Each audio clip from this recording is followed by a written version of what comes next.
Good morning. My name is Benjamin Moeller. I'm a paleontologist and unrepentant bisexual freakazoid. Today is day 10 of the Menifee expedition out here in the northwestern corner of New Mexico in the San Juan Basin. We are excavating 80-million-year-old dinosaurs, crocodilians, turtles, plants, an entire ecosystem here preserved in the beds, as you see behind me. But today is also the first day of Pride Month here in the United States, and I feel like it's more important now than ever to draw attention to the fact that LGBTQ civil rights, social liberties, and safety are under attack in this country, especially the transgender community, the gender nonconforming community, and the intersex community.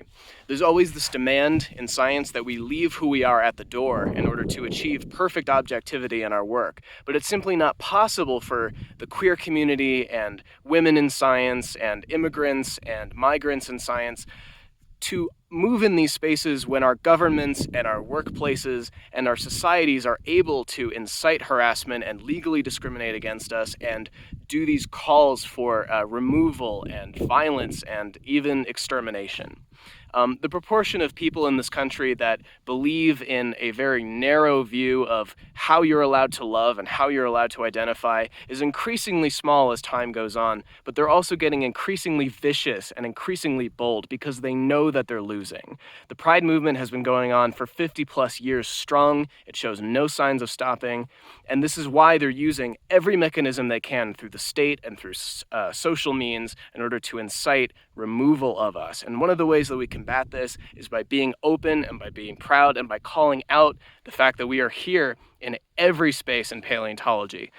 We are doing field work, we do preparatory work, we do research, we are writers, we are artists, we are scientists, we are here.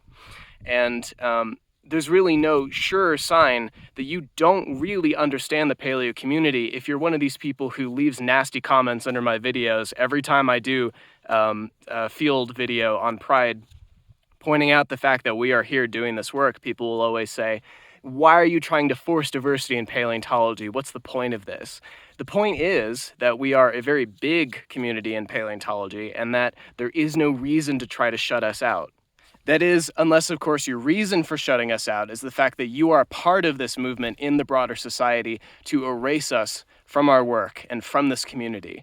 And so if you are a queer person in paleontology, I want you to understand that you belong here and that people like me will always stand up to make sure that you are safe, that you are advocated for, and that you do belong, because we do belong here.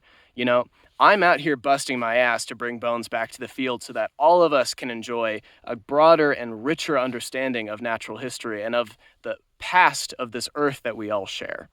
And if you're a queer person and you're thinking of getting into STEM, not even necessarily paleontology, and you're afraid that you might not be accepted for who you are, I want you to understand that you are accepted and you do belong, and that we will continue this fight because we are all stronger when we link arms and we continue to push back against this stuff. Now, with all that said, let's go dig up some dinosaurs.